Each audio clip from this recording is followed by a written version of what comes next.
இன்னைக்கு எனக்கு இருந்த ஒரு பெரிய குறை நீங்கி விட்டது. என்னன்னா, தம்பிக்கிட்ட ஏதாச்சும் ஒன்று வாங்கணும்னு பிளான் பண்ணிட்டு இருந்தார். பெரியார் படத்தில் நடிச்சதுக்கு நான் சம்பளம் வேண்டான்னு சொல்லிட்டேன். அந்த படத்தினுடைய 100வது நாள் விழாவில் நான் ஊதியம் வாங்காமல் நடித்ததுக்காக தந்தை பெரியார் கிட்டத்தட்ட ஒரு 90 வருஷம் அணிஞ்சிருந்த இந்த மோதிரத்தை ஆசிரியர் வீரமணி அவர்கள் கலைஞர் கையால் கொடுத்து எனக்கு அனுப்பிச்சு விட சொன்னார். அது இப்போ என் விரல் இருக்குது. அதே மாதிரி என்னுடைய மக்கள் தலைவர் எம்ஜிஆர் அவர்கள் நான் சந்தித்த பொழுது, உனக்கு ஏதாச்சும் நான் கொடுக்கணும், என்ன வேணும்னு கேளு அப்படிங்கிறாரு. எனக்கு திடீர்னு என்ன கேட்குறேன்னு தெரியல. என்னென்ன அப்படின்னு, இல்லை நீங்கள் ஏதாச்சும் கேளுங்க அப்படின்னு, நீங்கள் எக்ஸசைஸ் பண்ணுற தம்பிள்ஸ் இருந்தால் கொடுங்க அப்படின்னு சிரிச்சாரு. தலையில் பெருசாக ஏதாச்சும் கேளுனாரு. எனக்கு பெருசாக கேட்க தெரியலைங்க, என்ன பண்ணுறது தெரியல அப்படின்னா. உடனே உதவியாளரை கூப்பிட்டாரு. உள்ளே போய் ஒரு கரலாக்கட்டை எடுத்துகிட்டு வந்து கொடுத்தாரு. இன்னைக்கு அன்பு தம்பி எழுச்சி தமிழர்கிட்ட இருந்து ஒரு 50,000 ரூபாய் செக்கு வாங்கிட்டார்.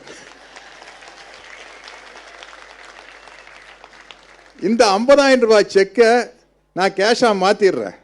மாற்றி 49,500 ரூபாயை விடுதலை சிறுத்தைகள் கட்சியில் இருக்கிற சிறப்பாக படிக்கிற மாணவர்களுக்காக கொடுக்கிறது மட்டும் இல்லாமல் ஒரு 500 ரூபாய் நோட்டை மட்டும் தம்பி நினைவா ஃப்ரேம் போட்டு என் வீட்டில் வச்சுக்கிற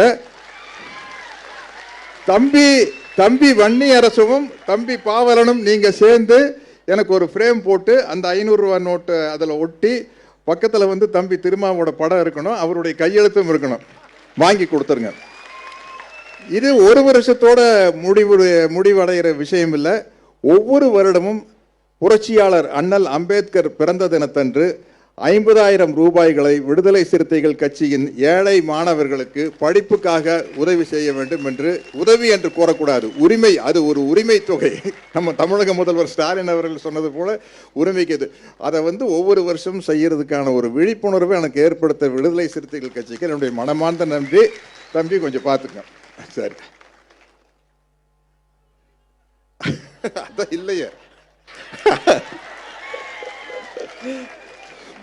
இல்லை அதை விட சிறப்பு. நம்மளுக்கு கடவுள் இருக்காரா இல்லையாங்கிறது ஒரு பிரச்சனையே இல்லைங்க.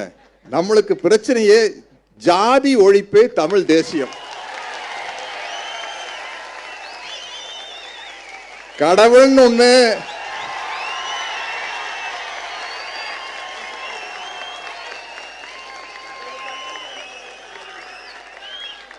ஜாதியை வச்சுட்டு தமிழ் தேசியம் எப்படி சாத்தியமாகும்? ஆணவ கொலை எப்படி நடக்குது? ஜப்பான்ல இருந்து வந்தா வெட்டுறான்? ஜப்பான்காரன் வெட்டுறானா? சைனாக்காரன் வெட்டுறானா? ஒரு தமிழன் தான் இன்னொரு தமிழனை வெட்டுறான். அப்ப ஜாதி ஒழியாம எப்படி தமிழ் தேசியம் மலரும்? அதனால ஜாதி ஒழிப்பே தமிழ் தேசியம், அதுதான் முக்கியமான கொள்கை. அதை வச்சுக்கிட்டு ஜாதியை வச்சுட்டு அடங்கு அப்படின்னா அடங்க மறுப்போம், அத்துமீறுவோம்.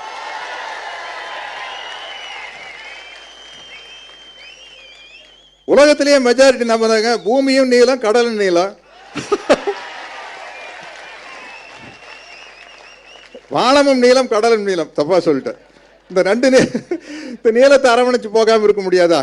யாரா இருந்தாலும் இனிமே நீளத்தை அரவணைச்சு தான் போகணும். அதனால்தான் இப்ப எங்க பார்த்தாலும் அம்பேத்கர் அம்பேத்கர் அம்பேத்கர் எல்லாரும் தோள் மேல கை போட வேண்டிய நிலைமை வந்துருச்சு. ஆனா எதுக்காக தோள் மேல கை போடுறான்னு நம்ம கேர்ஃபுல்லா இருக்கணும். வாத்தியார் பாட்டு ஒன்று இருக்கு, எம்ஜிஆர் பாட்டு, போயும் போயும் மனிதனுக்கு, அதுல கைகளை தோளில் போடுகிறான் அதை கருணை என்றவன் கூறுகிறான், பைகளில் எதையோ தேடுகிறான் கையில் பட்டதை எடுத்து ஓடுகிறான், பாயும் புலியின் கொடுமையை இறைவன் பார்வையில் வைத்தானே, இந்த பாழும் பாசிச குணங்களை மனிதன் போர்வையில் மறைத்தானே. இதுதான் உண்மையான விஷயம். இன்னைக்கு இந்த தம்பியினுடைய பெருமை 1990 விசிகா மதுரையில் ஆரம்பிச்சப்போ தந்தை பெரியார் படத்தை போட்டு பெரியாரிஸ்டுகளையும் அம்பேத்கரிஸ்டுகளையும் ஒன்றிணைத்தது தம்பி தான். ஏன்னா இனிமே அந்த பிரிவினை நமக்குள்ள இருக்கவே கூடாதுங்க, இருக்கவே கூடாது. மார்க்ஸ் மகாராஷ்டிராவில் பிறந்திருந்தா அண்ணல் அம்பேத்கராக இருந்திருப்பார். அம்பேத்கர் ஈரோட்டில் பிறந்திருந்தா தந்தை பெரியாரா இருந்திருப்பார். பெரியார் ஜெர்மன்ல பிறந்திருந்தா மார்க்ஸா இருந்திருப்பார்.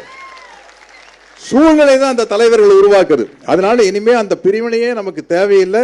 இன்னைக்கு ரொம்ப பெருமைப்படுற விஷயம், நான் சரியா பேசின இல்லையா தெரியல, லண்டன்ல வந்து புரட்சியாளர் அம்பேத்கர் படிச்சாரு. அநேகமா கேம்பிரிட்ஜ் பல்கலைக்கழகத்தில் தான் படிச்சிருப்பாருன்னு நினைக்கிறேன். அந்த கேம்பிரிட்ஜ் பல்கலைக்கழகத்தில் அம்பேத்கர் அவர்கள் படித்த பல்கலைக்கழகத்திலிருந்து எலூசிவ் டெமோக்ரஸி அப்படின்னு அன்பு தம்பி திருமாவை பற்றி ஒரு புத்தகம் வெளியிட்டு இருக்காங்க. அப்போ இவரை ஏன் நம்ம வாழும் அம்பேத்கர்னு சொல்லக்கூடாது?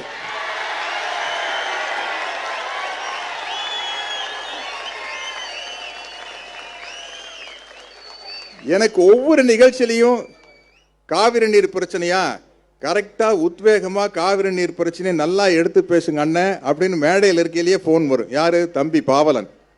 எங்கேயோ ஷூட்டிங்ல இருப்ப, இல்ல விடுதலை சிறுத்தைகள் தம்பி தான் வந்து நல்ல காரியத்துக்கெல்லாம் அழைச்சிக்கிட்டு போறாங்க. எங்கேயோ ஷூட்டிங்ல இருப்ப, வன்னி அரசுகிட்ட இருந்து போன் வரும், அண்ணே செங்கல்பட்டுல வந்து ஈழ விடுதலைக்கு ஆதரவா மாணவர்கள் உண்ணாவிரதம் இருக்கிறாங்க, கொஞ்சம் போயிட்டு வந்துடலாம் வாங்கன்னு தம்பி வன்னி அரசு தான் கூப்பிட்டு போவார். இப்படி என்னை வழிநடத்தும் ஆசிரியர்களாக தம்பி திருமாவளவன் மட்டும் இல்ல, விடுதலை சிறுத்தைகள் கட்சிகளின் ஒவ்வொரு தொண்டர்களும் இருக்கிறார்கள். அதனால இங்க இருக்கிற ஆயிரக்கணக்கான ஆசிரியர்களுக்கு என்னுடைய நன்றியை முதல்ல நான் தெரிவிச்சுக்கிறேன். எனக்கு மிகப்பெரிய பெருமைகளை தம்பி ஏற்படுத்தி கொடுத்திருக்காரு. விசிக அலுவலகத்தில் இடஒதுக்கீடு புரட்சியாளர் என்ன சொல்றது, அவரை வந்து மனிதநேய மாண்பாளர்னு சொல்லலாம். விபி சிங் அவர்களுடைய படத்தை திறந்து வைக்கிற வாய்ப்பை தம்பி எனக்கு கொடுத்தாரு. அதே மாதிரி விடுதலை புலிகளின் தலைவர் மேதகு பிரபாகரன் அவர்களின் படத்தை திறந்து வைக்கும் ஒரு வாய்ப்பை தம்பி தான் எனக்கு கொடுத்தாரு. அதுவும் விசிக அலுவலகத்தில் தான். எனக்கு என்னன்னா, இங்க வந்து பேசினாரு தம்பி ஒருத்தர், கடவுளை பற்றி சொல்லுங்க அப்படின்னு. அழகான ஒரு பஞ்சு டயலாக் தந்தை பெரியார் சொன்னதுதான். பெரியார் கிட்ட போய் கேட்டாங்க, ஏனுங்கய்யா ஆத்திகத்துக்கு நாத்திகத்துக்கு என்னங்க வித்தியாசம்னு கேட்டாங்க. ஒரு பதில் சொன்னாரு, இப்போ நீங்க கோயில்ல கடவுள் சிலைக்கு முன்னாடி உண்டியல் வைக்கிறீங்க இல்லைங்களா, அதுக்கு பேர் ஆத்திகங்க. அந்த கடவுளையே நம்பாம அந்த உண்டியலுக்கு பூட்டு போடுறீங்க பாத்தீங்களா, அதுதானுங்க நாத்திகம். மேட்டர் ஓவர் சாப்டர் ஓவரா? அது மாதிரி தந்தை பெரியார் மாதிரி போட்டு வாங்குற ஆளு யாருமே இருக்க முடியாதுங்க. அவரு ஏதோ ஒரு கார் போயிட்டு இருந்தப்ப ரிப்பேர் ஆயிருச்சு. அங்க ஐயா பார்த்தா தெரியுமில்ல, தாடி எல்லாம் வச்சுட்டு இருந்தாரு.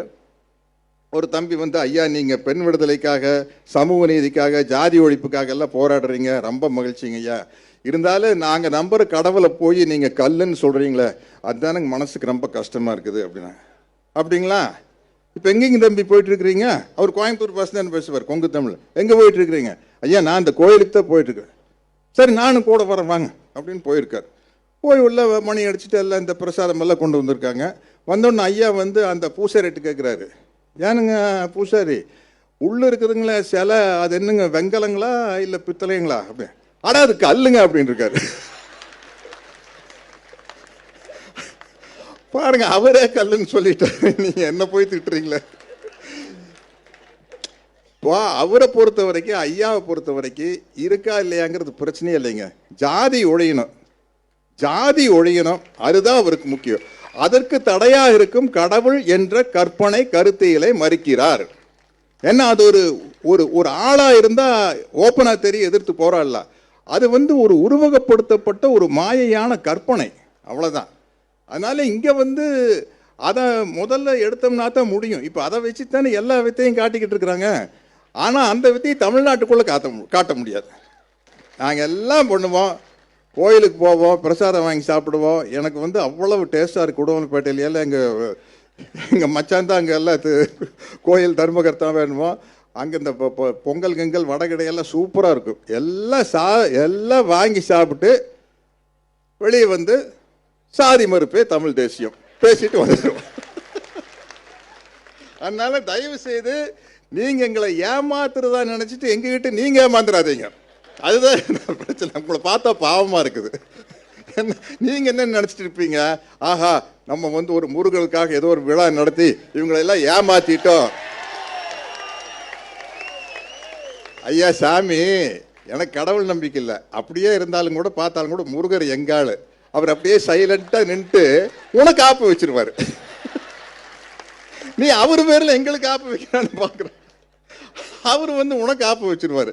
அதனால் இந்த தமிழ்நாடு இன்னைக்கு இந்த அளவுக்கு முன்னிலையில் இருக்கிறது என்றால் அதற்கு தந்தை பெரியாருடைய சிந்தனைகளும் அம்பேத்கருடைய சிந்தனைகளும். பெரியார் அவர்கள் ரஷ்யா போயிட்டு சொன்னார், பொருளாதாரத்தை பொறுத்த வரைக்குங்க என்னோட பாலிசி கம்யூனிஸ்ட் தானுங்க பேசினார்.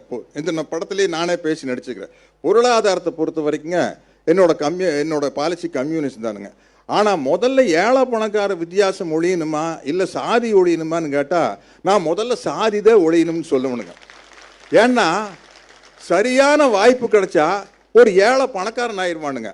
ஆனால் என்னதான் வாய்ப்பு கிடைச்சி பணக்காரன் ஆனாலும் தாழ்ந்த ஜாதின்னு உத்தரவு குத்தப்பட்டவன் ஜனாதிபதியாக இருந்தாலும் கோயிலுக்கு வெளியே தானே உட்காரணும்.